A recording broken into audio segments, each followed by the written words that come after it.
Too scared to look at me now. The cadet's voice rang out cocky and cruel as he held the fake pistol to her head. Around him, a dozen young men in uniform burst into laughter, egging him on, their voices bouncing off the walls of the training yard. But she didn't blink, didn't move. Her jaw was set, her eyes forward, not a flicker of fear on her face, just complete, suffocating silence. And that made them laugh even harder. "Come on, she's frozen," one of them shouted. "I thought SEALs were supposed to be tough," another added. The one with the training gun leaned in close. "Look at her. All that training and she can't even handle a joke." But what none of them knew, what they were seconds away from learning, is that she wasn't frozen. She was calculating. The Chesapeake Naval Academy stood as a monument to American military tradition, its white stone buildings gleaming under the Virginia sun. For generations, it had produced officers who led with integrity and courage. But something had changed in recent years. Reports of declining discipline, of arrogance replacing honor, had reached the highest levels of command. That's why Commander Catherine Kate Blackwood had been sent here. Her assignment: observe, evaluate, and identify weaknesses, all while keeping her true identity concealed. No rank insignia adorned her shoulder, no decorations on her chest. To these cadets, she was just another advisor, easily dismissed and even more easily mocked. At 42, Kate had seen more combat than most senior officers. 15 years in naval special warfare. The first female SEAL commander to lead classified operations in 2 separate war zones. 8 medals that she never wore. A file so heavily redacted that half the instructors at the academy wouldn't recognize her name if they saw it. But Admiral James Harrington knew exactly who she was. At 68, the Cold War veteran had handpicked her for this mission. "There's a cancer growing at Chesapeake," he had told her a week earlier, his weathered face grave as they stood in his office, overlooking the Potomac. "We're seeing patterns of behavior that would get men killed in the field." Kate had nodded, studying the academy reports spread across his desk. "Why send me in covert? Why not just inspect them officially?" Harrington's eyes, still sharp despite his age, had locked with hers. "Because they'll put on a show for an official inspection. I need someone who can see them when they think no one's watching." He paused, a ghost of a smile crossing his face. "Besides, your reputation tends to precede you these days, Commander." Kate had accepted the assignment with a single nod. Just before she left, Harrington had asked the question she'd been waiting for. "Your son is at Chesapeake. James, isn't it? He goes by his father's last name, Blackwood. He doesn't want special treatment." "Oh, will that be a problem?" Kate's expression hadn't changed. "My son knows how to take care of himself. He doesn't need privileges." What she didn't say was that she hadn't seen James in nearly 6 months. Their last conversation had ended in strained silence, the way too many had lately. She'd missed his 22nd birthday while on a classified operation. One of many milestones sacrificed to duty. For 5 days, Kate had observed in silence. She watched training exercises, took notes, and blended into the background. The cadets barely acknowledged her presence, except for occasional smirks or dismissive glances. Lieutenant Alexander Lex Mitchell ran the elite Alpha Squad, the Academy's top cadets. At 37, the former Marine from Operation Desert Storm carried himself with the supreme confidence of a man who had never questioned his own judgment. When Kate entered the training yard that first day, Mitchell had given her a once-over that said everything without a word. "What could you possibly teach us?" His protege, Thomas Ryan, was cut from the same cloth, tall, powerfully built, with the kind of good looks that had probably opened doors his entire life. His father was William Ryan, CEO of Ryan Defense, one of the largest private military contractors in the country. The arrogance that radiated from the young man was palpable, infecting the entire squad. Kate saw their flaws immediately. Their tactical formations were textbook but rigid, lacking the adaptability needed in actual combat. They relied too heavily on strength rather than strategy. And worst of all, they treated simulated life and death scenarios like games to be won rather than lessons to be learned. On the 3rd day, Kate witnessed Ryan bodycheck a smaller cadet during a close-quarters exercise, sending him sprawling across the floor. "Too slow, Matthews," Ryan had laughed as the cadet struggled to his feet. Mitchell had seen it too and done nothing. That night, Kate accessed the academy records, discovering 3 formal complaints against Ryan in the past year, all mysteriously resolved without consequence. She encrypted her findings and sent them to Harrington using a secure channel In a Cold War-era code they both knew from his training days, Oscar Lima. Old school but effective. His response was immediate. Continue observation, need undeniable proof of problem. She would get her proof sooner than either of them expected. The morning of the sixth day brought firearms training.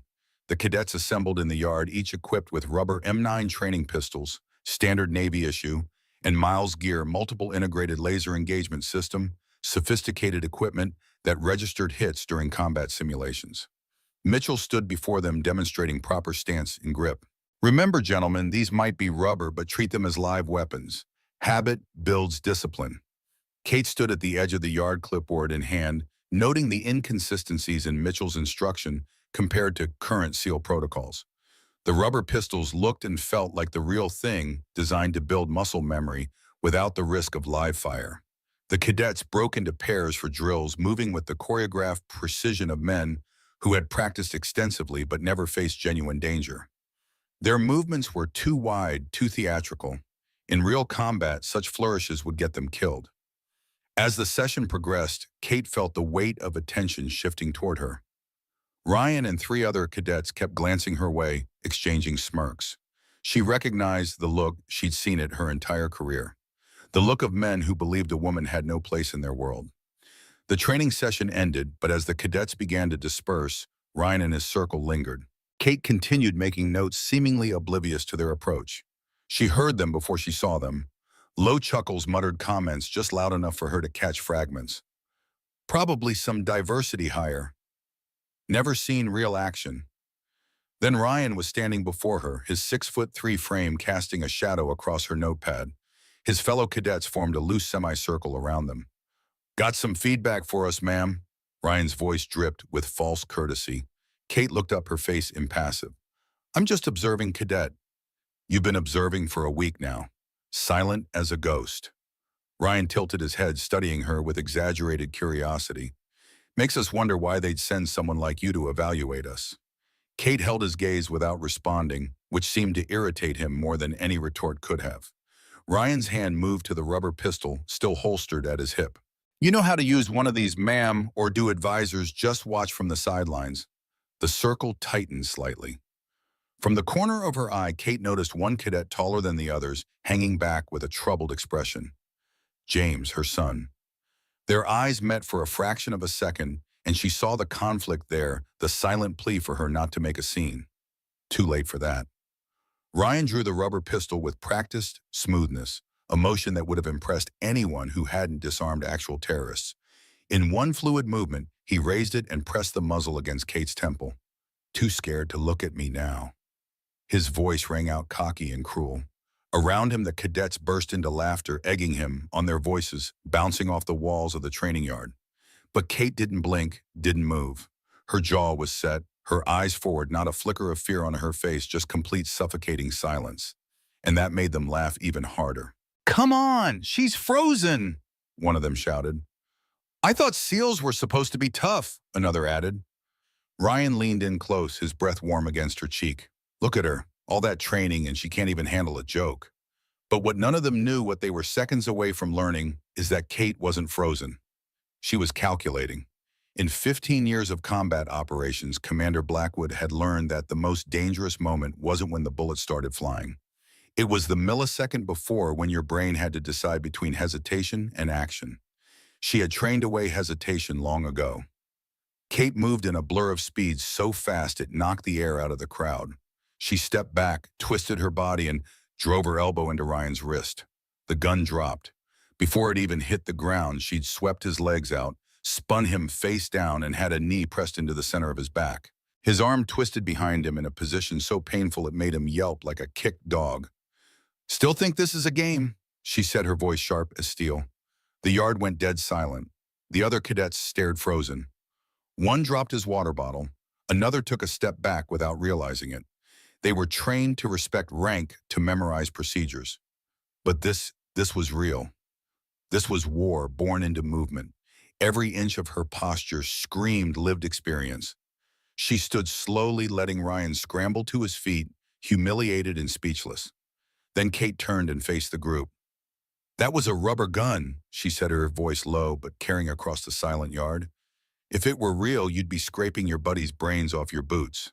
She took a step toward them, and despite themselves, several cadets shifted backward. You laugh at discipline. You mock your duty. Her eyes swept over each face, lingering on none. But you forget something. Our enemies don't play games. No one dared speak. She took another step forward. You think this uniform is a costume? You think service is a punchline? The intensity in her voice made it seem to vibrate in the air between them. I buried 6 brothers who wore it better than any of you ever will, and they didn't die so children could play soldier and mock the people who actually lived it. Now the cadets were shifting uncomfortably. The laughter had long since died. The silence wasn't awkward. It was reverent. One of the younger cadets finally whispered, "Commander, we didn't know who you were." She nodded. "You weren't supposed to, but I did expect you to respect the uniform no matter who was in it." Another cadet, the tallest James, finally stepped forward. His face was a mixture of shame and pride as he looked at the woman who had raised him. "Mom, I'm sorry," he said, his voice steady despite the emotion behind it. "We were wrong, all of us." The revelation rippled through the group. Whispers broke out. Eyes widened as they realized they had been mocking the mother of one of their own, and not just any mother. Kate held her son's gaze for a long moment, then softened almost imperceptibly. "You want to make it right?" she asked, addressing all of them now. "Start by learning something that can't be taught in any manual. Respect is earned through humility, not noise. You're not here to impress anyone. You're here to earn the right to stand beside people you trust with your life." The rest of the cadets nodded slowly. No one laughed. Now no one dared, because in 5 seconds, they had gone from mocking a stranger to realizing they had disrespected a legend. The heavy metal door to the yard swung open with a creak, and Admiral James Harrington stepped into the sunlight. Despite his age, he carried himself with the ramrod posture of a man half his years. His weathered face broke into a smile that didn't quite reach his eyes as he surveyed the scene.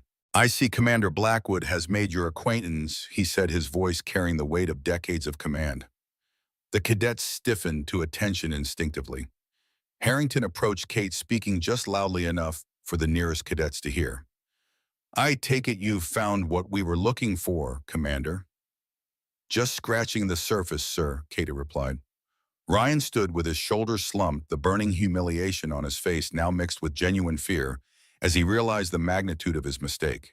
He had put a gun training or not to the head of one of the most decorated special operators in the Navy, a woman hand-selected by Admiral Harrington himself.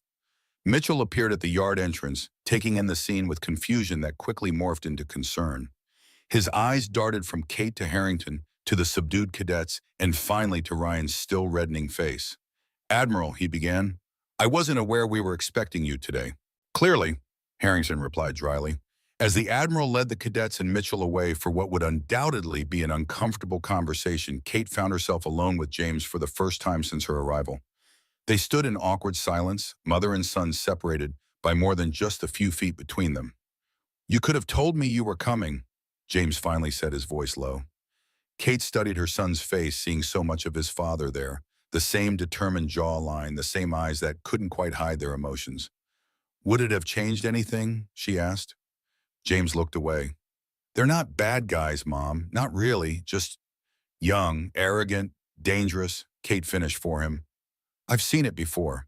Men who think war is like the movies until they hear the first real bullet pass their ear." "Ryan's the worst of them," James admitted. "His father's money and connections make him untouchable, or so he thinks." Kate raised an eyebrow. "No one's untouchable, James, not even Orion." Her son almost smiled at that, a glimpse of the boy who had once looked at her with unquestioning admiration before adolescence, and her long deployments had built walls between them. "Why didn't you stop them?" she asked quietly. "When they approached me, you knew what they were planning." James's face tightened. "I wanted to, but I also knew you could handle yourself." He hesitated. "And I wanted them to see it, to see you for who you really are." Kate felt a complex emotion rise in her chest, pride in her son's faith in her, mixed with sadness that he had needed to see his friends humbled in such a way. "Your father would have been proud of you," she said. The mention of Robert Blackwood hung in the air between them. Captain Robert Blackwood, killed in Operation Iraqi Freedom, when James was just 9 years old, a hero who had never seen his son grow into the man he'd become. James swallowed hard. I use his name because I want to earn it on my own terms, not because I'm the son of Commander Kate Black, the woman who broke the seal barrier.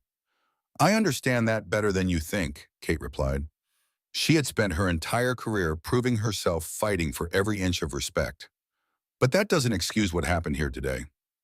James nodded, accepting the rebuke. It won't happen again. Not with me, anyway. Before they could say more, Mitchell approached his face, a carefully composed mask of professional courtesy. Commander, he said with a stiff nod to Kate, the Admiral would like to see both of you in his office, immediately. As they walked across the yard, Kate noticed how the other cadets watched them pass. The same men who had laughed at her minutes ago now looked at her with a mixture of fear, respect, and curiosity. She recognized the look. She'd seen it her entire career every time she proved herself to men who had underestimated her. The difference was, this time her son was watching too. Admiral Harrington's temporary office at the Academy had been hastily prepared for his unexpected visit. Despite this, it radiated the same authority as his permanent office in Washington, perhaps because the man himself brought that authority with him wherever he went. He sat behind the desk, reviewing a file with his reading glasses perched low on his nose. When Kate and James entered, he removed the glasses and gestured to the chairs opposite him. Sit, he said simply. Once they were seated, Harrington leaned back, studying them both. Well, Commander, I'd say you've completed the first phase of your evaluation more thoroughly than either of us anticipated. Sir, Kate began. I should report that Harrington held up a hand. I've already heard from Lieutenant Mitchell. Quite an enlightening conversation. His eyes crinkled slightly at the corners, the closest he came to expressing amusement. He seems to believe you might have overreacted to a harmless training exercise. Kate remained silent, knowing Harrington well enough to let him finish. I informed him, the Admiral continued, that if any of my men had put a weapon training or otherwise to the head of a superior officer during my time in the teams, they would have been swimming with concrete boots by nightfall. He turned his attention to James. Cadet Blackwood, what do you have to say for yourself? James sat straight, his gaze fixed forward. No excuse, sir. I failed to intervene when I should have. And why didn't you? James hesitated, glancing briefly at his mother. Because I wanted them to learn the lesson, sir. They needed to see what real capability looks like. Harrington's eyebrows rose slightly. He looked at Kate. Like mother, like son, a penchant for teaching hard lessons. He stood and walked to the window, looking out over the academy grounds. For a moment, he seemed lost in thought, perhaps remembering his own days as a young officer. The problem at Chesapeake goes deeper than a few arrogant cadets, he finally said. We've detected a pattern of declining standards of corners being cut, of influence replacing merit. He turned back to face them. And possibly something worse. Kate straightened in her chair. Worse, sir, intelligence suggests sensitive training protocols are being leaked from the academy, possibly sold to private military contractors or even foreign interests. James looked stunned. Espionage at Chesapeake. We don't use that word lightly, Cadet, Harrington replied. But yes, that's what we're investigating. He returned to his desk and slid a folder toward Kate. Commander, your cover is effectively blown, but that might work to our advantage now. As of this moment, you are officially taking over training for Alpha Squad. Lieutenant Mitchell will assist you, but you have full authority. Kate opened the folder, scanning the official orders inside. And my son, sir, Mom. Harrington's gaze moved between them. Cadet Blackwood remains with the squad. No special treatment, as I'm sure you both prefer. His weathered face softened slightly. Besides, the best way to protect him now is to keep him close. If someone is compromising this academy, all cadets are potentially at risk. James straightened. I don't need protection, sir. Everyone needs protection, sometimes, son, Harrington replied, his voice carrying the weight of experience. Even SEALs. The Admiral stood, signaling the end of the meeting. Commander, I expect daily reports. The regular security protocols have been compromised, so we'll use the old methods. He tapped his desk twice. Moscow rules. Kate nodded, recognizing the reference to the Cold War-era CIA guidelines for operating in hostile territory. Harrington was showing his age and his caution. Dismissed, Cadet Harrington said to James, who stood saluted crisply and left the room after one last glance at his mother. When the door closed, Harrington's formal demeanor relaxed slightly. He's the spitting image of Robert. In more ways than one, Kate replied softly. Stubborn, principled. Those aren't bad qualities in our line of work. Harrington sat back down heavily. Kate, there's something else you should know. This investigation, it's personal for me. Kate waited, sensing the shift in Harrington's tone. I think Victor Orloff might be involved. The name hit Kate like a physical blow. Orloff, the former KGB operative that Harrington had faced off against in Berlin during the last days of the Cold War. The man who had lost an arm in their final confrontation and sworn vengeance. Orloff is dead, Kate said carefully. According to every intelligence report, intelligence reports can be wrong, Harrington cut in. There have been digital fingerprints encryption methods that only a handful of people ever knew. Old Soviet techniques that I haven't seen since the wall came down. He leaned forward. If I'm right, this isn't just about selling training protocols. It's about undermining the next generation of American naval officers. Kate absorbed this, her mind already calculating the implications. Why not bring in counterintelligence, naval criminal investigative service? Because bureaucracy moves slowly, and if there's even a chance I'm right about Orloff, we don't have time for committees and approvals. Harrington's eyes were intense. You and I are the only ones who know the full picture, and I need someone I can trust completely. Kate nodded once, understanding the weight of what he was asking. What about Mitchell? Do you suspect him? Mitchell is a good sailor but a mediocre leader. He's created a culture of arrogance because it's all he knows. But a spy, I don't think so. Harrington sighed. No, I'm more concerned about outside influences, like William Ryan and his defense contracting empire. Thomas Ryan's father, Kate said, pieces clicking into place. Yes, Ryan Defense has been trying to secure the contract for our new combat training systems for years.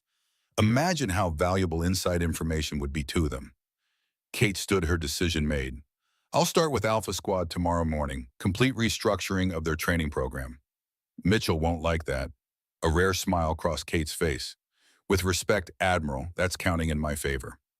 As she turned to leave, Harrington called after her. Kate, be careful. If Orloff is involved, he won't have forgotten Berlin. And he's had 30 years to plan his revenge. Kate paused at the door. The Cold War is over, sir. Harrington's face was grim. For some of us, Commander, it never ended. It just went underground, waiting for the right moment to resurface. As Kate left the office, she felt the weight of the mission settling on her shoulders. What had begun as a simple evaluation had evolved into something far more dangerous and far more personal. Her son was caught in the middle of it, and an old enemy might be pulling strings from the shadows. But danger was nothing new to Commander Catherine Blackwood. She had built her career by walking into the fire while others fled. This time would be no different. Except this time, her son's future hung in the balance too. That night, as darkness fell over Chesapeake Naval Academy, Thomas Ryan sat alone in his dormitory room, his hands shaking slightly as he typed on a secure laptop. The message was brief: situation compromised. Black Widow has arrived. The response came almost immediately. Proceed as planned. Accelerate timeline. Ryan closed the laptop and stared out the window at the academy grounds, now silent under the moonlight. He thought of his father's expectations, of the humiliation he had suffered today, of the path he had chosen. There would be no turning back now. That day changed the trajectory of the entire training class. 1 week later, the transformation was unmistakable. From that moment on, drills were sharper. Discipline returned. The cadets now moved with purpose instead of swagger. They started calling her mom with sincerity, not mockery. They no longer asked who she was. Instead, they focused on who they needed to become. Commander Catherine Blackwood stood at the edge of the training yard, watching Alpha Squad execute a complex breach in clear exercise. Her trained eye caught every movement, every decision. The cadets cleared each corner with methodical precision, their rubber M4 carbines sweeping the training structure with proper muzzle discipline. Lieutenant Mitchell observed alongside her, his arms crossed tightly over his chest. They're finally using proper entry techniques, Kate noted. But Ryan's still telegraphing his movements. Mitchell's jaw tightened slightly. He's one of our best marksmen. Marksmanship means nothing if you're dead before you can pull the trigger. For 5 days, Kate had completely restructured Alpha Squad's training regimen. Gone were the predictable drills and comfortable routines. In their place, she had implemented the Shark Tank, a modified version of the DevGru training protocol used by SEAL Team 6. Every day brought new challenges designed to break predictable patterns and force adaptive thinking. Mitchell had resisted at first, claiming her methods were too extreme for cadets. But Admiral Harrington's orders had been clear. Commander Blackwood had full authority. The lieutenant had no choice but to comply. 2 minutes remaining, Kate called out. Hostage extraction point is compromised. Adapt. Inside the training structure, the cadets exchanged quick glances. This was an unexpected twist. Kate's specialty. James took lead, gesturing toward a side window rather than continuing toward the planned extraction point.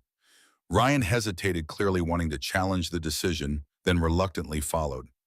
Kate noticed the momentary power struggle. The tension between her son and Ryan had grown more pronounced with each passing day.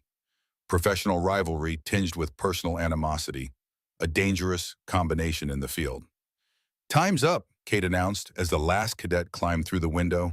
Everyone gather up. The cadets assembled before her, breathing heavily from exertion, but standing tall. Their eyes were different now, alert, focused, respectful. Kate had earned that respect not by demanding it, but by showing them exactly what they lacked.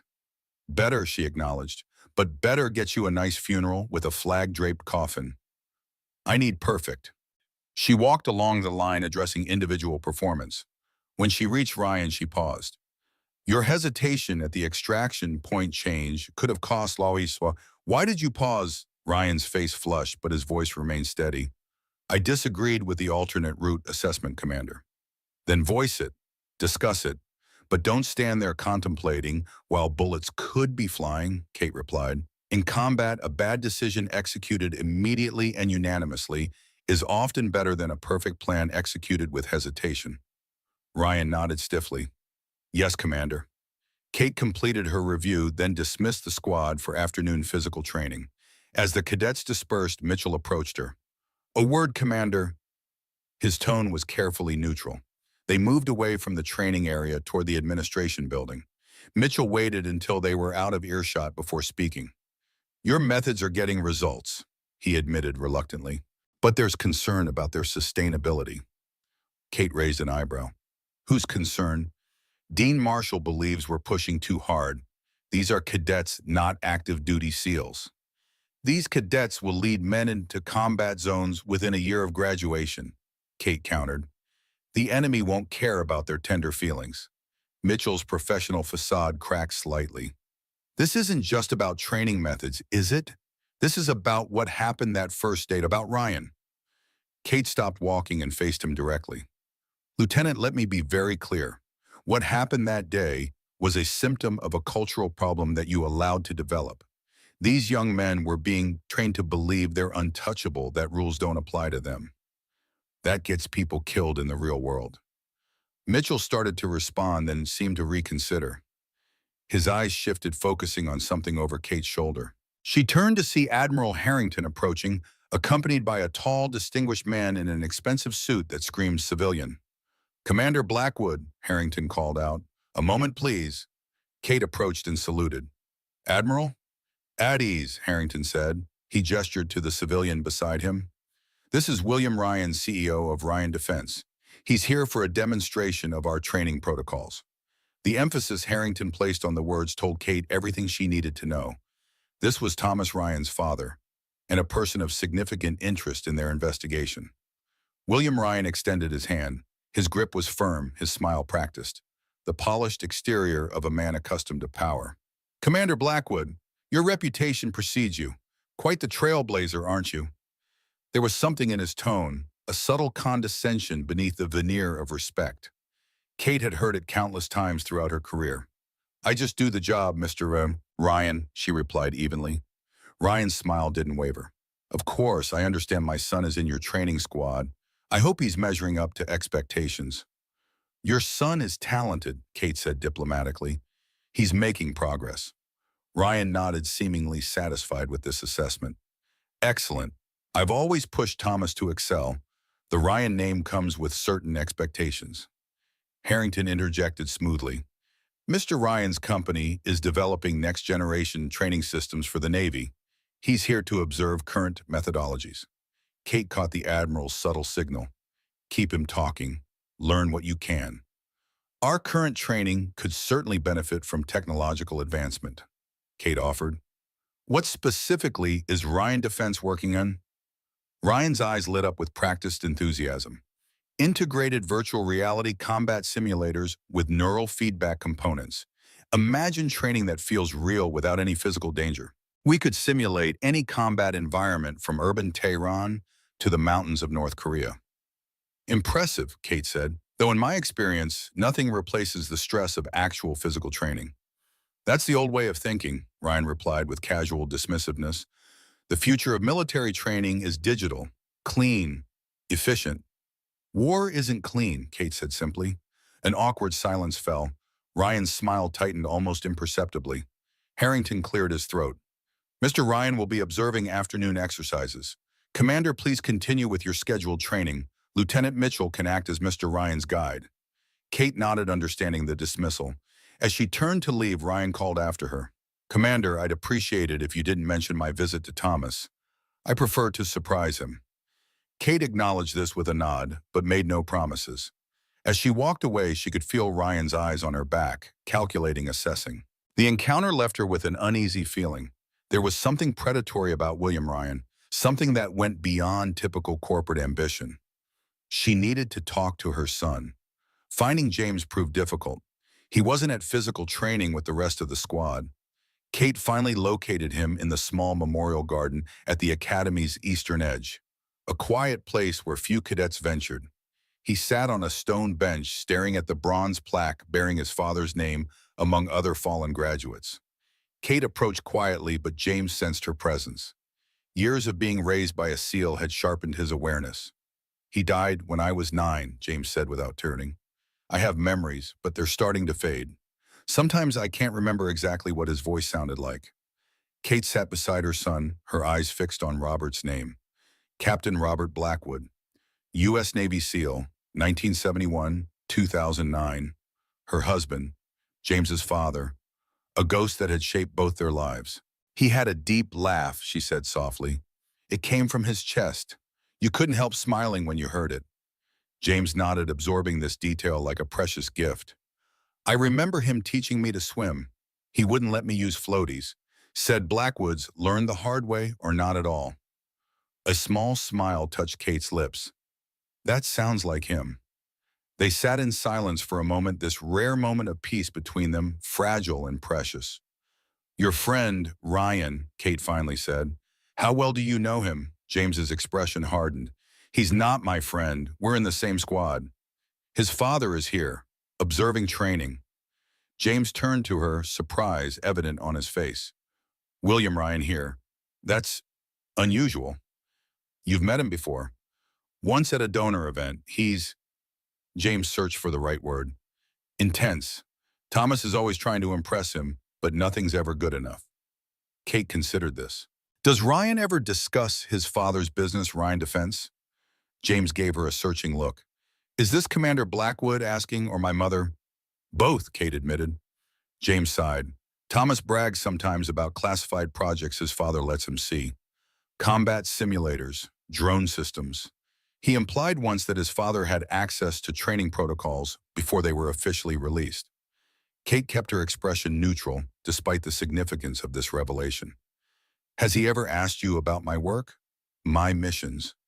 He doesn't know you're my mother, or didn't until that day. James paused. But he has asked about SEAL tactics, equipment specifications. I assumed it was just the usual cadet stuff. Everyone wants to know about the teams. Kate nodded slowly. If he asks again, tell me. James studied his mother's face. What's going on, Mom? This isn't just about fixing discipline problems, is it? Before Kate could decide how much to reveal, her secure phone vibrated. A text from Harrington, my office now. I have to go, she said, standing. We'll talk later. James caught her hand, a gesture so unexpected it stopped her in her tracks. Be careful around Ryan, he said quietly. Both of them. Kate squeezed his hand once, then released it. Always am. As she walked away, the weight of everything unsaid hung between them. Kate wanted to tell her son about the investigation, about the potential danger. But operational security demanded discretion, even with family. Especially with family. Some burdens a commander carried alone. Admiral Harrington's temporary office had been transformed in the weeks since his arrival. Maps covered one wall. A secure communications station occupied the corner. The room now resembled a tactical operations center more than an administrative office. Kate found Harrington bent over satellite imagery spread across his desk. He looked up as she entered, his weathered face grave. "Close the door," he ordered. Kate complied, then stood at ease before the desk. "Sir, William Ryan's visit isn't a coincidence," Harrington said without preamble. "Intelligence flagged unusual data transfers from Chesapeake's secure servers last night. Massive downloads of training protocols, personnel files, and tactical assessments. Can we trace the breach? It was sophisticated, routed through multiple proxy servers." Harrington pushed a folder across the desk. "But the timing is suspicious. Ryan announces his visit, and suddenly our systems are compromised." Kate opened the folder, scanning the technical details of the breach. "This level of hacking requires professional expertise." "Exactly. And look at the encryption method." Kate's eyes narrowed as she recognized the pattern. "Soviet era, KGB standard." "Orlov," Harrington said grimly. "He's connecting the dots I've spent decades trying to erase." "What dots, sir?" Harrington sighed heavily, suddenly looking every one of his 68 years. "It's time I told you the full story, Kate, about Berlin, about Orlov, and about what really happened when the wall came down." He moved to a leather chair, gesturing for Kate to sit opposite him. "In 1989, I was running a black ops team tracking Soviet intelligence officers who were destroying evidence as the Eastern Bloc collapsed. We knew the KGB was burning archives, eliminating witnesses, covering their tracks." "Historical cleanup," Kate said. "Standard procedure during regime change." This was more than that. They were hiding something specific, something big. Harrington's eyes grew distant with memory. "My team included Robert Blackwood.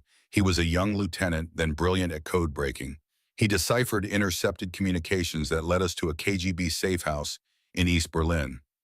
Kate leaned forward, absorbing every word. Her husband had never shared details of this mission. The safe house contained evidence of Operation Midnight, a deep-cover infiltration program. The Soviets had spent decades placing sleeper agents in American military academies, defense contractors, government offices. Harrington's voice dropped lower. "We discovered that dozens of these agents had completely fabricated backgrounds.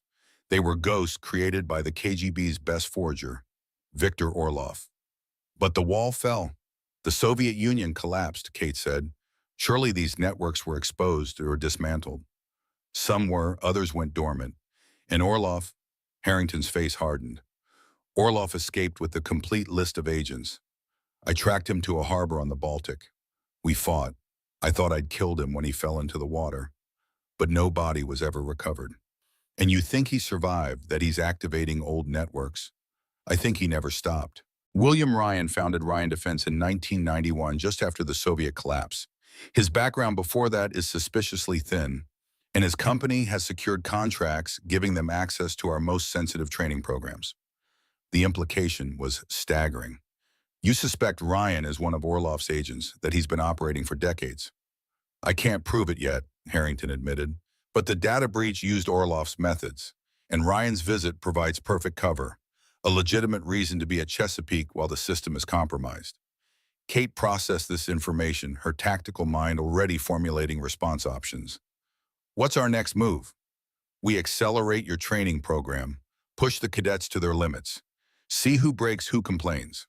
Harrington stood, moving back to the maps on the wall. "Meanwhile, we bait the trap. Let them think we suspect nothing while we monitor for the next breach attempt." "And Ryan's son, could he be involved?" Harrington turned to face her. "That's what you need to find out." Kate nodded, accepting the mission. "I'll start tomorrow. New training protocols, maximum pressure." "Be careful, Kate," Harrington warned. "If Ryan is who I suspect, he's been playing this game longer than you've been alive." "With respect, Admiral," Kate replied, "he hasn't been playing against me. Dawn broke over Chesapeake Naval Academy with a blood-red sky. The cadets of Alpha Squad assembled on the training field, breath misting in the cold morning air. They stood at rigid attention, uncertain what to expect, but knowing it wouldn't be pleasant. Commander Blackwood had promised them a new training regimen. "One you'll remember," she'd said with a grim smile that sent chills down their spines. Kate approached accompanied by Lieutenant Mitchell. She wore combat fatigues and carried a heavy rucksack. Mitchell looked uncomfortable, clearly not fully on board with what was about to happen. "Today," Kate announced without preamble, "we begin actual training. Everything before this was kindergarten." She paced before them, evaluating each face. "You think you know what stress is. You think you understand combat pressure. You don't, but you will." With a nod to Mitchell, who reluctantly began distributing equipment, Kate continued, "Welcome to the Shark Tank. For the next 72 hours, you will eat, sleep, and breathe as a unit under constant threat. No schedules, no predictability, no rest when you expect it." The cadets exchanged nervous glances as they received their gear, heavy rucksacks, training rifles, and sealed mission packets. "Your first evolution begins now," Kate announced. "Full gear, 5-mile run to Breakwater Point. Mission brief will be provided upon arrival.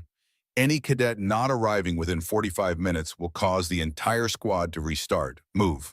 The cadets took off at a steady pace, the weight of their packs immediately apparent. Kate fell in alongside them, carrying the same load.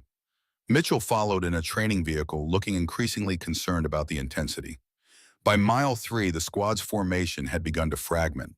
2 cadets lagged behind, their faces red with exertion. James maintained a steady pace at the front, his face set with determination. Ryan kept pace just behind him, refusing to show weakness. Kate observed the developing group dynamics with a professional eye. Who stepped up to encourage struggling teammates? Who focused only on their own performance? These patterns revealed character more honestly than any classroom exercise. As they approached mile 4, one cadet, Matthews, the smallest in the squad, began to falter. His pace slowed dramatically, his breathing labored. The others continued forward, focused on making the time requirement. All except James, who dropped back to Matthews' side. "Come on," Kate heard her son say. "Lock it in. We finish together." Ryan, noticing James's absence from the lead group, hesitated, then made a decision that surprised Kate. He circled back as well. 10 minutes to cut off," Ryan said tersely. "We're not restarting because of you." But instead of just verbal pressure, he positioned himself on Matthews' other side. Together, James and Ryan half-carried their struggling teammate forward. They reached Breakwater Point with 2 minutes to spare, the entire squad intact. Kate allowed nothing to show on her face, but internally she noted the unexpected cooperation between James and Ryan. Perhaps there was hope for these cadets after all. "Mission brief," she announced once they had gathered. "Infiltration exercise.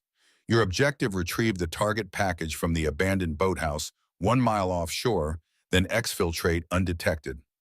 She pointed to the small island visible across the bay. "Standard RHIB boats are available at the dock. Be advised, the area between here and the objective is designated hostile territory. Opposition forces will attempt to intercept."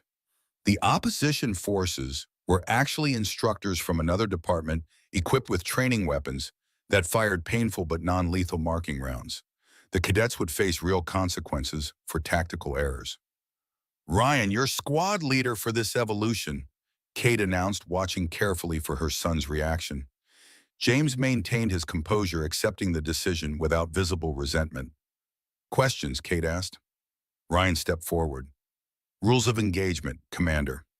If engaged by opposition, you may return fire. 1 hit means you're wounded and must be evacuated by teammates. 3 hits and you're combat ineffective." Ryan nodded, already formulating his approach. Kate could see his mind working. This was his element. For all his arrogance, the young man possessed genuine tactical intelligence. "You have 30 minutes to plan," Kate concluded. "Execute when ready." She stepped back, allowing Ryan to gather the squad for planning. Lieutenant Mitchell approached, his expression troubled. "This is beyond standard training parameters," he muttered. "Dean Marshall will have questions." "Let him question," Kate replied evenly. "These cadets need to understand that combat doesn't follow comfortable academic guidelines." Mitchell's jaw tightened. "There's pushing them, and then there's setting them up to fail." Kate turned to him, her voice low and intense. Lieutenant, when I was in Kandahar, my team was trapped for 3 days behind enemy lines with no support and limited ammunition. We survived because our training pushed us past what we thought possible. She held his gaze steadily. I'm not setting them up to fail. I'm preparing them to succeed when failure means death. Something in her words seemed to reach Mitchell.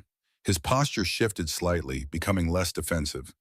I served in Desert Storm, he said quietly. Combat support mostly, never special operations.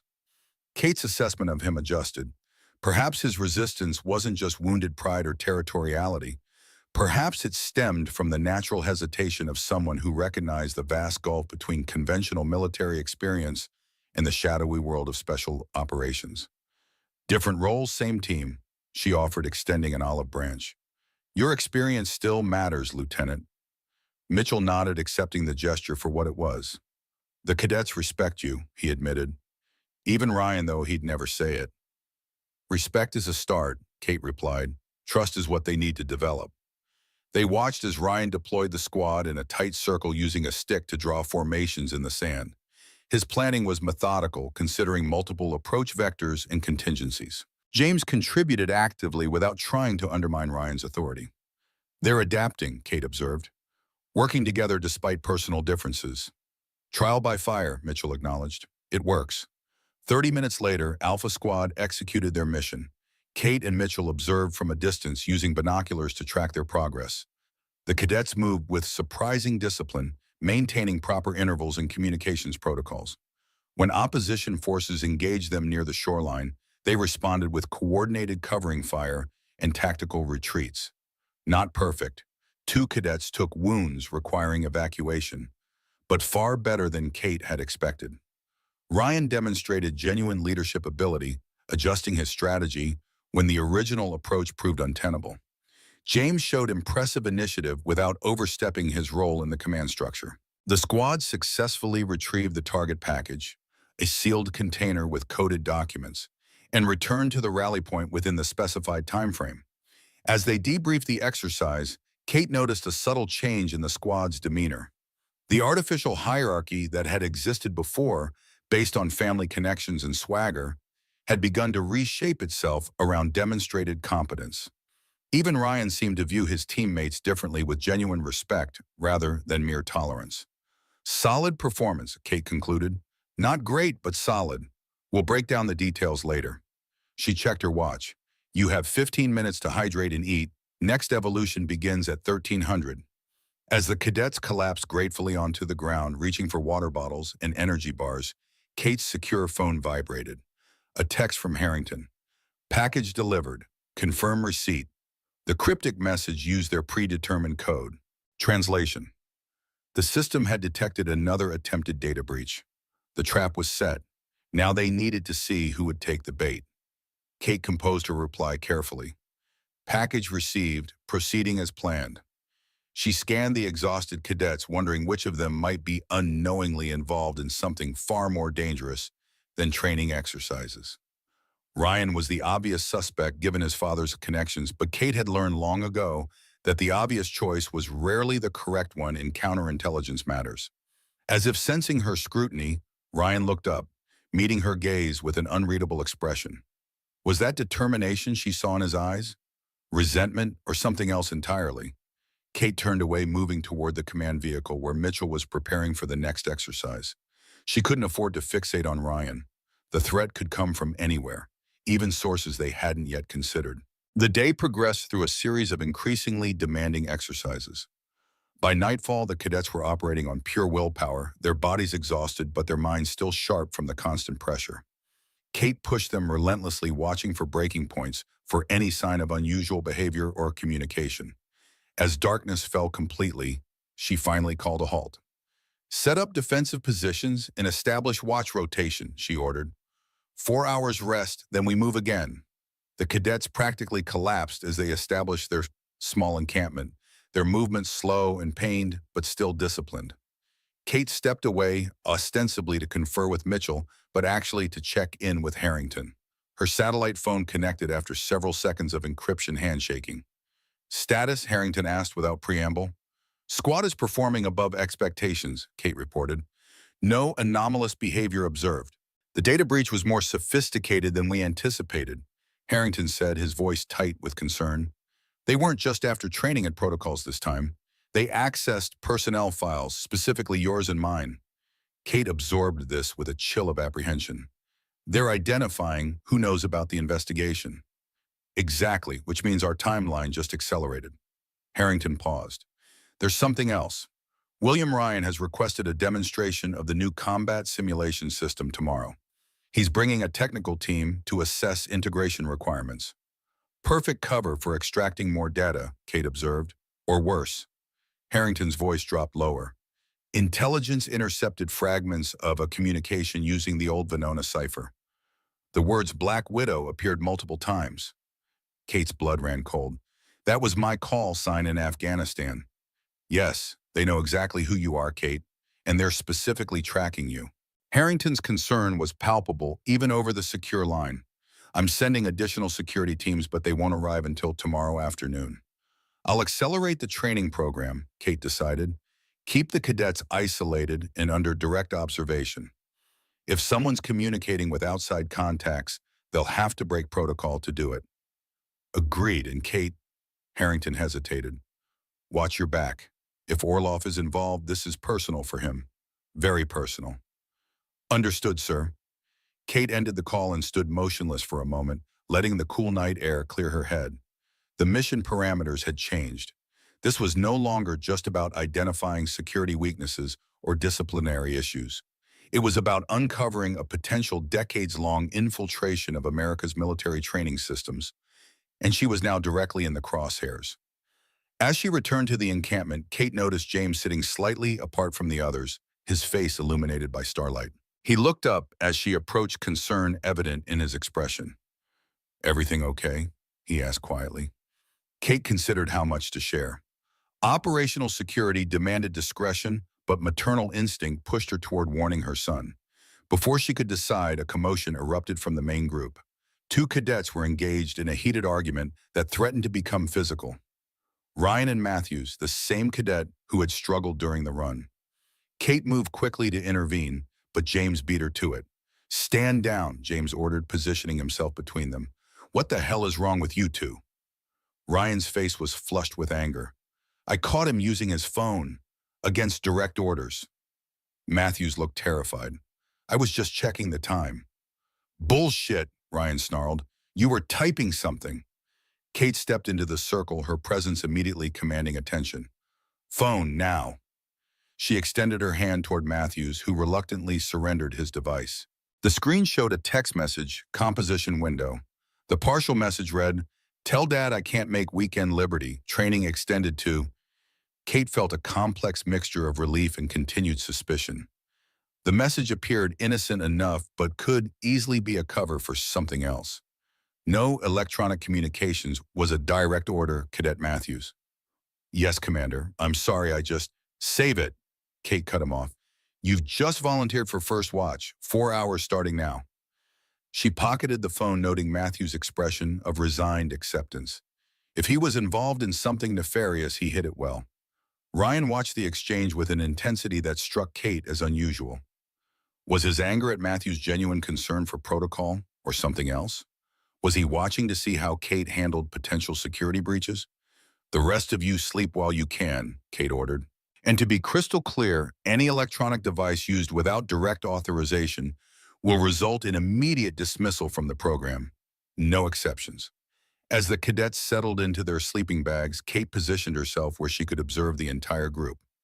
Mitchell approached, offering a steaming cup from his thermos. "Coffee?" he asked. "Real stuff, not that instant garbage." Kate accepted gratefully, the warmth of the cup comforting against the chilly night air. "Thank you, Lieutenant." Mitchell settled beside her, his voice low. "You've got them on edge. Even Ryan seems rattled." "Good," Kate replied simply. They sat in companionable silence for a few minutes, watching the cadets gradually succumb to exhaustion. Finally, Mitchell spoke again. "There's something I should have told you earlier," he said, his voice barely above a whisper. "About Neptune's Spear." Kate turned to him, surprised. Neptune's Spear had been the code name for the operation that killed Osama bin Laden. a highly classified mission that only a handful of people knew the complete details of. I was support staff, Mitchell continued, communications relay on the USS Carl Vinson.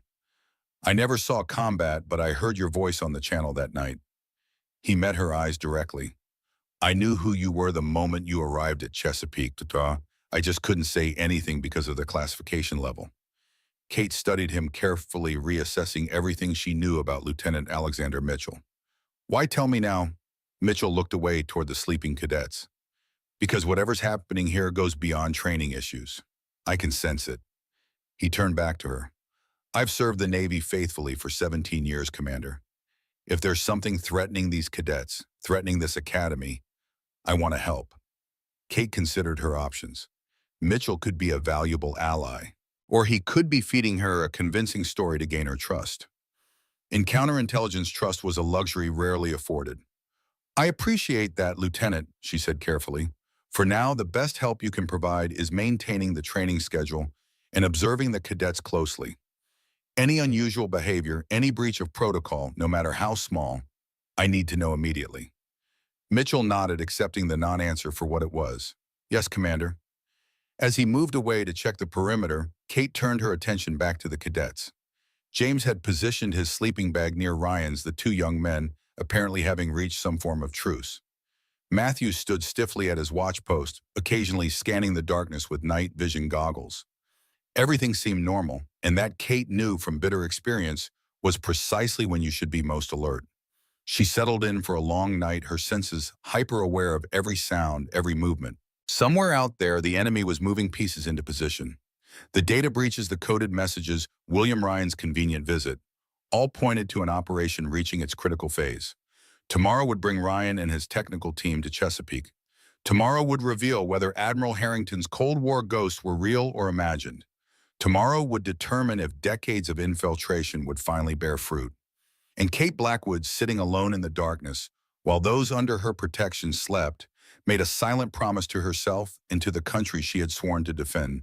Tomorrow the hunters would become the hunted. The trap was set. The bait was placed. Now all that remained was to see who would be desperate or confident enough to take it. Dawn broke over Chesapeake Naval Academy with ominous gray clouds gathering on the horizon. The first faint rumble of thunder echoed across the bay as Alpha Squad returned from their final night exercise, their faces etched with exhaustion, but also something else, pride. 72 hours of continuous training had transformed them. Where there had once been arrogance, there was now quiet confidence. Where there had been rivalry, there was grudging respect. Commander Kate Blackwood watched them approach her experienced eye, noting their improved formation, their vigilant scanning of surroundings even though they were back on academy grounds. They moved differently now, like warriors rather than students. Stand down, she called as they assembled before her. Training cycle complete. The cadets' shoulders sagged with relief, but they maintained their positions awaiting further instructions. Even Thomas Ryan, whose eyes were rimmed with fatigue, stood tall. Showers fresh uniforms, then assembly in the Tactical Operations Center at 0900, Kate ordered. Admiral Harrington will address the squad. As the cadets dispersed, Lieutenant Mitchell approached Kate, his expression troubled. You've been up all night, he observed. You should get some rest before the demonstration. Kate shook her head slightly. No time. Ryan's technical team arrives in 3 hours. Mitchell lowered his voice. Commander, I'm not blind. This isn't just about training anymore. Something's happening and these cadets are caught in the middle of it. Kate studied him carefully. Mitchell had proven himself reliable during the intensive training cycle, supporting her methods despite his initial reservations. But trust was a luxury she couldn't afford, not with stakes this high. Your concern is noted, Lieutenant, she replied neutrally. Focus on preparing the demonstration area according to protocol. Mitchell's jaw tightened at the dismissal, but he nodded and moved away. Kate watched him go, regretting the necessity of keeping him at arm's length. In combat, she'd learned to rely on teammates implicitly, but this wasn't combat. This was counterintelligence where trust could be fatal. Her secure phone vibrated with a message from Harrington. Security team delayed, weather system moving in. Proceed with caution. Kate glanced at the darkening sky. The approaching storm would provide perfect cover for whatever operation was unfolding. Reduced visibility, communication, interference. Legitimate excuses for power fluctuations, all tactical advantages for an infiltration team. She typed a brief acknowledgement, then headed toward the main administration building to meet Harrington. They needed to finalize their trap before William Ryan's arrival. The Tactical Operations Center was a fortified room in the Academy's basement designed to withstand everything from cyber attacks to direct bombardment. Admiral Harrington stood before a wall of monitors, his weathered face illuminated by their blue glow. He looked up as Kate entered. "Commander," he acknowledged, dismissing the two security personnel with a nod. When they were alone, his formal demeanor softened slightly. "You look like hell, Kate." "Thank you, sir," she replied with the ghost of a smile. "Compliments like that keep me humble." Harrington snorted, then gestured to the monitors. "Our surveillance picked up increased encrypted communications overnight. Someone's very interested in today's demonstration." Kate studied the data scrolling across the screens. "Have we identified the source?" "Multiple access points, all carefully masked. But the timing coincides with your training day exercises." Harrington pulled up a satellite map showing the Academy grounds. "Someone was reporting on your movements." "One of the cadets," Kate said grimly, "most likely." Harrington's expression was grave. "The question is, do they know what they're involved in? Are they willing participants or unwitting pawns?" Kate thought of Ryan of Matthews with his unauthorized phone use of the dozen other cadets who'd been under her constant observation for 3 days. She'd seen no definitive evidence of treachery, but then she wouldn't, not if they'd been properly trained. "The trap is still our best option," she concluded. "We feed them exactly what they want, then follow the data." Harrington nodded. "The demonstration simulator is loaded with specially marked files, training protocols, personnel records, tactical assessments. Each document contains a unique digital signature that we can track if they're accessed or transmitted. And Ryan's technical team will provide the perfect extraction mechanism." Kate added the plan, crystallizing. "Exactly." Harrington moved to a secure cabinet and unlocked it with his personal code. From within, he removed what appeared to be a standard-issue sidearm. "Take this. It's loaded with non-lethal rounds, but it will stop someone if necessary." Kate accepted the weapon, checking it with practiced hands before securing it in her thigh holster beneath her uniform jacket. "I've also prepared an evacuation protocol for the cadets," Harrington continued. "If things go sideways, Lieutenant Mitchell will lead them to the secondary fallback position at North Point Bunker." "Mitchell?" Kate questioned, surprised by the choice. "I've had him thoroughly vetted," Harrington explained. "His record is impeccable, and his connection to Neptune's spear checks out. We need someone the cadets will follow without question if we're occupied elsewhere." Kate accepted this with a nod. "And James?" Harrington's eyes softened momentarily. "Your son will be with the others. Mitchell has specific instructions to ensure his safety." The Admiral's secure phone chimed with an incoming message. He checked it, his expression darkening. "Ryan's convoy just passed the main gate. They're 20 minutes early." Kate checked her weapon once more. "Then we'd better greet our guests." The cadets of Alpha Squad, showered and in fresh uniforms, assembled in the Tactical Operations Center at exactly Euro 900. They stood at attention as Admiral Harrington addressed them, his voice carrying the weight of decades of command. "For the past 3 days, you've been subjected to the most intensive training program ever implemented at this academy," he began, pacing before them. "Some of you may have wondered why. Why push you beyond conventional limits? Why test not just your skills, but your character under extreme pressure?" He paused, his gaze sweeping over each face. "Because today, you face a different kind of test. One that will not measure your physical endurance or tactical knowledge, but your loyalty and judgment." A ripple of confusion passed through the cadets. James Blackwood's brow furrowed as he glanced briefly at his mother standing impassively beside the Admiral. "In 1 hour, you will participate in a demonstration of a new combat simulation system," Harrington continued. "Observers will include William Ryan, CEO of Ryan Defense, and his technical team. Your performance will be evaluated not by Academy standards, but by those who develop the systems our warfighters depend on." He let that sink in before delivering the key instruction. "During this demonstration, you may observe or hear things that seem unusual. You may receive instructions that contradict your training. You may be offered opportunities that tempt your ambition." His voice hardened. "Remember your oath, cadets. Remember who you serve. The cryptic warning hung in the air as Harrington dismissed them to prepare for the demonstration. As they filed out, Kate noticed Ryan lingering behind his expression, troubled. When the room had emptied except for Kate, Harrington, and Ryan, the cadet approached them. "Permission to speak freely, sir," Ryan requested formally. Harrington nodded. "Granted." Ryan straightened. "My father doesn't make personal visits for routine demonstrations. Whatever's happening today isn't standard procedure." Kate and Harrington exchanged glances. "What are you saying, Cadet?" Harrington prompted. Ryan's face tightened with what appeared to be genuine conflict. "Sir, my father has expectations about my role in his company, about information I might access through my position here." Kate felt a surge of adrenaline. "Has he asked you to provide such information, Cadet?" Ryan hesitated, then nodded once. "Nothing classified. Academy routines, training schedules, personnel rotations. I thought it was just his way of staying connected to my progress." "But now you're not so sure," Harrington observed. "No, sir." Ryan's expression hardened. 3 days in the Shark Tank changes your perspective, makes you question loyalties you took for granted. Kate studied the young man carefully, looking for any sign of deception. She saw only the familiar struggle of a son trying to reconcile his duty with his family ties, a struggle she recognized all too well. "Why tell us this now?" she asked. Ryan met her gaze directly. "Because whatever's happening, I won't be part of it. Not anymore." He swallowed hard. "I'm a cadet of the United States Naval Academy first. My father's son second." The sincerity in his voice was compelling, but Kate had seen too many convincing performances to take it at face value. This could easily be a calculated move to position Ryan above suspicion. "We appreciate your candor," Cadet Harrington said carefully. "For now, proceed as normal. Join your squad and prepare for the demonstration." After Ryan departed, Harrington turned to Kate. "What do you think?" "Could be genuine," she admitted. "Could also be a masterful deflection, especially if he suspects we're onto him. Either way, it confirms our suspicions about William Ryan." Harrington checked his watch.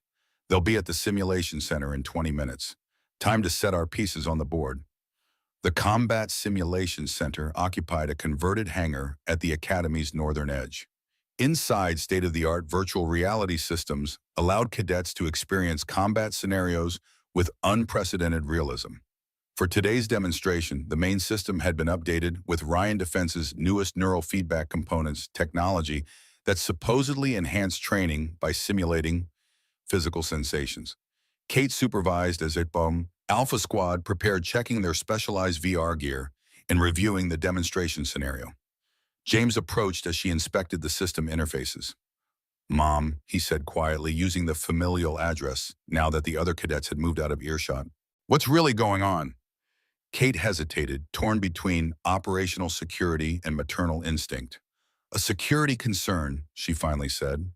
"That's all I can tell you right now." James studied her face, reading the tension there. "It involves Ryan's father, doesn't it? And that's why you've been watching Thomas so closely." Sometimes Kate forgot how perceptive her son was, how much of his father's intelligence he had inherited. "James," she said carefully, "I need you to trust me today. No matter what happens, no matter what you see or hear, whilst that I'm doing my job."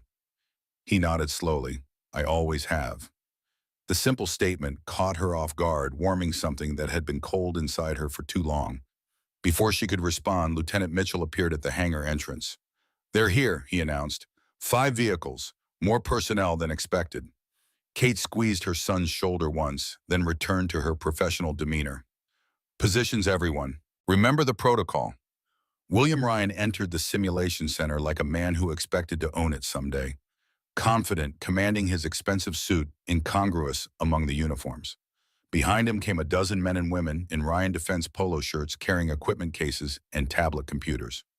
"Admiral Harrington," Ryan greeted expansively. "Commander Blackwood, quite the weather we're having. The storm front nearly forced us to reschedule." "We appreciate your perseverance, Mr. Ryan," Harrington replied smoothly. "Your technical team is larger than anticipated." Ryan waved dismissively. "The neural feedback components require specialized calibration. Delicate work." His eyes found his son among the cadets. "Thomas, you're looking well. Commander Blackwood's training agrees with you." Young Ryan nodded stiffly. Yes, sir. It's been educational. A ghost of a smile touched William Ryan's lips. I'm sure it has. He turned back to Harrington. Shall we begin? My team needs to set up their equipment.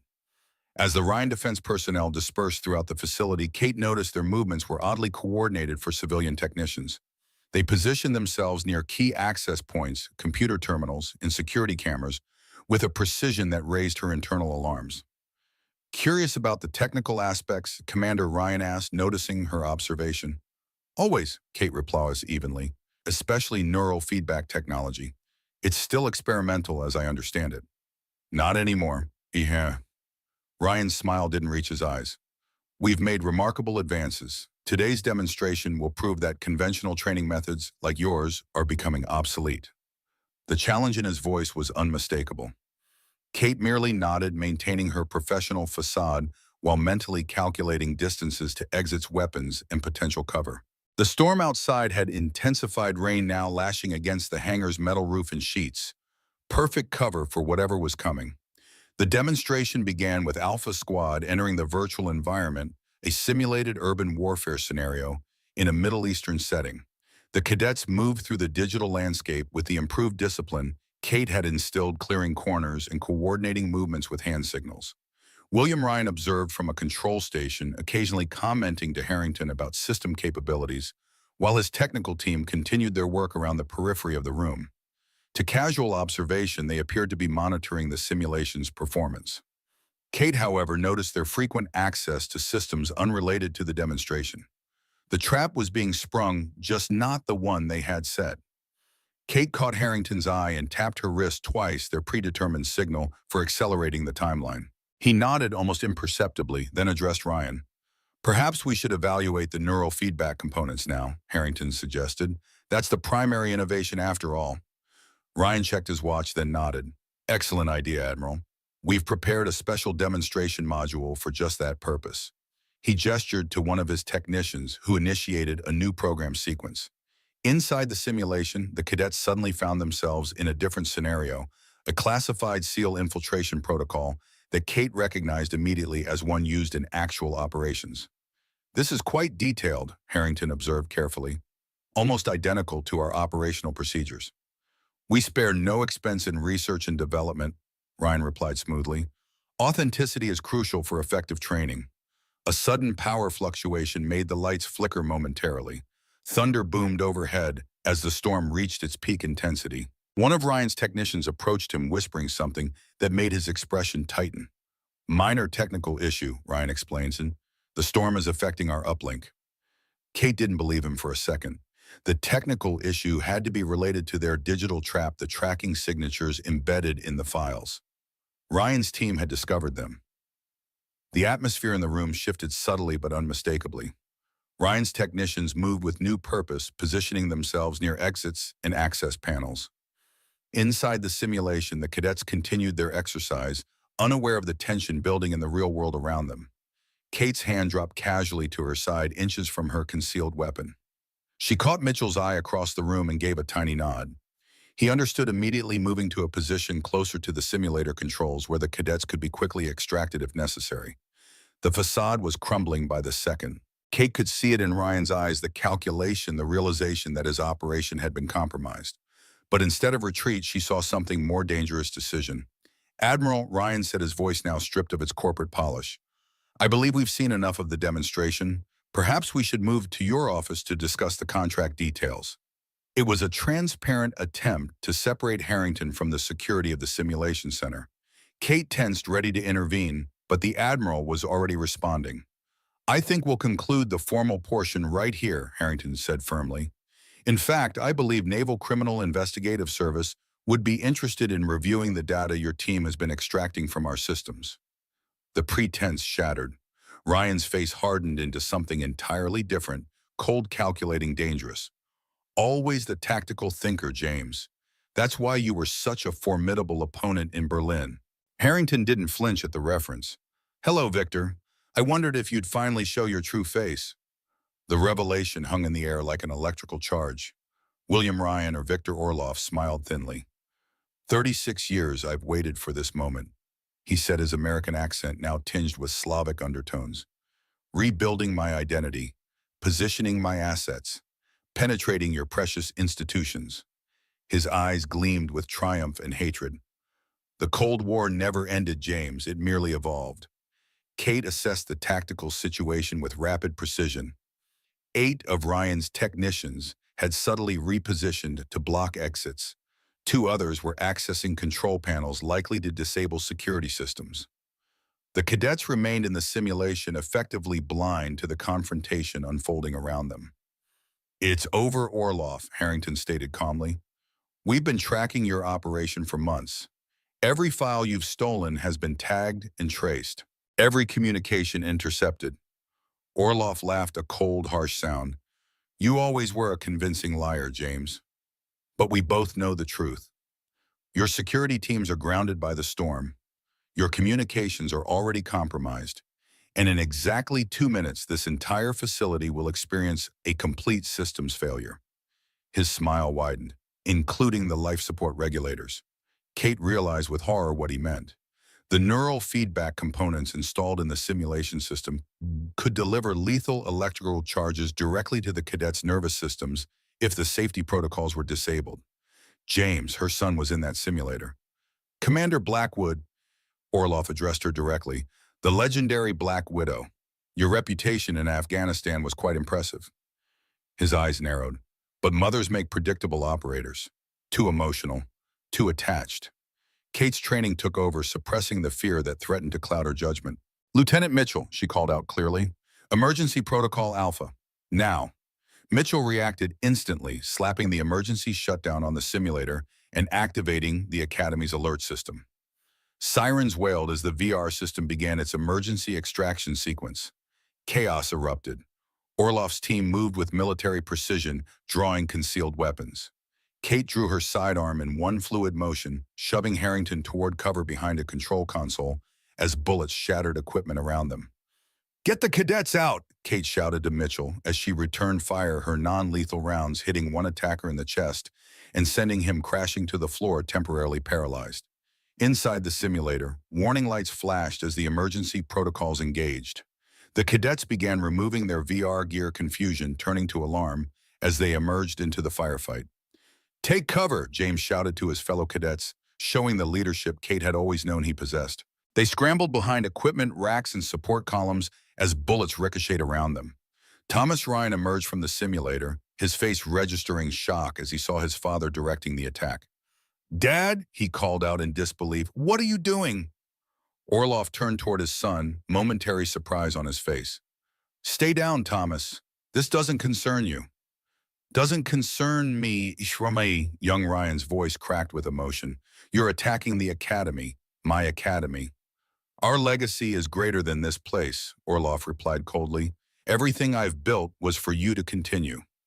Understanding dawned on Thomas Ryan's face, horrible world-shattering understanding. "You're not who I thought you were," he said, his voice hollow. "None of us are," Orloff responded. He gestured to one of his men. "Get him out of here." The operative moved toward Thomas, but James intercepted him, delivering a precise strike to the throat that dropped the man instantly. Kate felt a surge of pride even amidst the chaos, her son applying the techniques she'd taught him years ago. Harrington had worked his way to a secondary control panel and was frantically trying to restore the security systems. Kate provided covering fire, her position increasingly tenuous as Orloff's team concentrated their attack. "The backup generator is compromised," Harrington called out. "We need to manually reset the mainframe in the server room." Kate assessed the situation in an instant. The server room was across the open area, a deadly gauntlet under current conditions. "Cover me," she shouted to Mitchell, who had positioned himself with 2 cadets behind a heavy equipment rack, all armed with improvised weapons. "Commander, it's suicide," Mitchell protested. "That's my son in there, Lieutenant," Kate replied to her voice iron. "Cover me." Mitchell nodded grimly, then laid down suppressive fire along with the cadets. Kate burst from cover, moving in the zigzag pattern that had saved her life countless times in combat zones. Bullets tracked her progress, shattering equipment and splintering the floor at her heels. She was halfway to the server room when Orloff himself stepped into her path, a sleek pistol aimed at her chest. "Commander Blackwood," he said with cold satisfaction. The woman who broke the seal barrier. How historic. Kate didn't hesitate. She dropped into a roll coming up inside his firing arc. Her elbow connected with his wrist, knocking his aim wide as a bullet discharged past her ear. The close-quarters combat techniques she had mastered over decades deployed automatically strike counter-disarm. But Orlov was no amateur. He blocked her follow-up strike and countered with surprising speed for a man his age, catching her with a vicious blow to the ribs that sent shards of pain through her side. Spetsnaz training, he explained with a cold smile as they circled each other. Before your time, perhaps, but still effective. Kate controlled her breathing, ignoring the pain. The problem with old techniques, she replied, is they don't evolve. She feinted left, then drove forward with a modernized Sistema technique that caught Orlov by surprise, a lightning combination targeting nerve clusters unique to SEAL close combat training. He staggered backward, momentarily disoriented. Kate pressed her advantage, delivering a precision strike to his solar plexus that doubled him over. Another to the back of his neck dropped him to his knees. She could have ended it there. A final strike would have rendered him unconscious. But unlike Berlin all those years ago, this wasn't a kill mission. It's over, Orlov, she said, standing over him. The operation, the infiltration, all of it. Surrender now. Orlov looked up, blood trickling from the corner of his mouth. For a moment, his gaze shifted to something behind her. A warning flashed through Kate's combat instincts, but before she could react, a searing pain exploded across her shoulder. One of Orlov's operatives had flanked her, his bullet tearing through muscle and tissue. Kate stumbled, fighting to remain conscious, as Orlov regained his feet. The great weakness of American operatives, he said, retrieving his weapon. You always expect a fair fight. He aimed at her head, victory in his eyes, but the shot never came. Thomas Ryan crashed into his father from behind, driving him to the ground with desperate force. No more, he shouted, struggling to restrain the older man. Orlov's face contorted with rage and disbelief. You would betray your own father, your legacy. My legacy isn't yours to define, Thomas replied through gritted teeth. The momentary distraction was all Kate needed. Despite the agony in her shoulder, she surged forward, delivering a knockout blow to Orlov's temple. He slumped unconscious, his son still holding him. Thomas looked up at Kate, his eyes filled with confusion and pain. Commander, I didn't know. I swear I didn't know. Kate nodded, believing him despite everything. The raw anguish in his face couldn't be faked. Across the room, the tide had turned. Mitchell and the cadets had neutralized several of Orlov's team, while Harrington had managed to reach a secure line to call in reinforcements. James fought alongside his fellow cadets, displaying the calm courage Kate had always hoped he possessed. The servers still needed to be reset to restore full security functions. Kate staggered toward the server room, each step sending waves of pain through her injured shoulder. Blood soaked her uniform, but she refused to yield to weakness. Inside the server room, she found two of Orlov's operatives already downloading critical data. They turned at her entrance, weapons raised. Kate didn't give them time to fire. With her remaining strength, she executed the room-clearing technique that had become legendary among SEAL teams, a fluid combination of movement and precision strikes that left both men incapacitated in seconds. The mainframe console beckoned. Kate's vision blurred as she reached for the emergency reset sequence. Her fingers, slick with her own blood, fumbled over the keypad. The pain was becoming unbearable, darkness creeping at the edges of her consciousness. Mom. James appeared at her side, supporting her weight as she sagged. I've got you. Together, they initiated the reset sequence. Lights flickered, then stabilized as primary systems came back online. Security protocols re-engaged, locking down the facility. The others, Kate managed to ask. Contained, James assured her. Mitchell and the squad have them surrounded. Admiral Harrington called in a QRF team from Norfolk. They'll be here any minute. Kate nodded weakly, the adrenaline that had sustained her beginning to ebb. You did well, she told her son. Your father would be proud. James's eyes glistened. He'd be proud of both of us. As medical personnel rushed in and the immediate crisis subsided, Kate found herself reflecting on the journey that had brought them here. From that first confrontation in the training yard, a gun to her head, and arrogant laughter all around, to this moment of truth where character revealed itself under fire. The cadets had learned their lesson. Not from textbooks or simulations, but from life itself, from watching a woman they had once mocked stand against impossible odds to protect them. from seeing what real courage looked like when bullets flew and lives hung in the balance. They had learned why you never threaten a Navy SEAL, not because of superior training or tactical advantages, but because of what lay beneath the surface, the unbreakable, the absolute commitment to mission and team, the readiness to sacrifice everything for what matters most. As medics stabilized her wound and prepared for evacuation, Kate caught sight of Thomas Ryan sitting alone, his world shattered by the truth about his father. Despite everything, she felt a surge of compassion for the young man who had made the hardest choice of all to stand against his own blood for what was right. "James," she said quietly to her son, "go to him. He needs someone now." James hesitated, then nodded in understanding what she was asking. He crossed to Thomas and sat beside him, offering not words but simple presence, the kind of quiet strength that defined true leadership. Admiral Harrington approached Kate's stretcher, his weathered face showing relief and concern. "You know," he said with the ghost of a smile, "this wasn't exactly the training evaluation I had in mind when I sent you here." Kate managed a weak laugh despite the pain. "Mission accomplished nonetheless, sir. We identified the security weakness." "And more," Harrington agreed soberly. "Orlov's network extends beyond Ryan defense. This is just the beginning of unraveling a decades-long infiltration.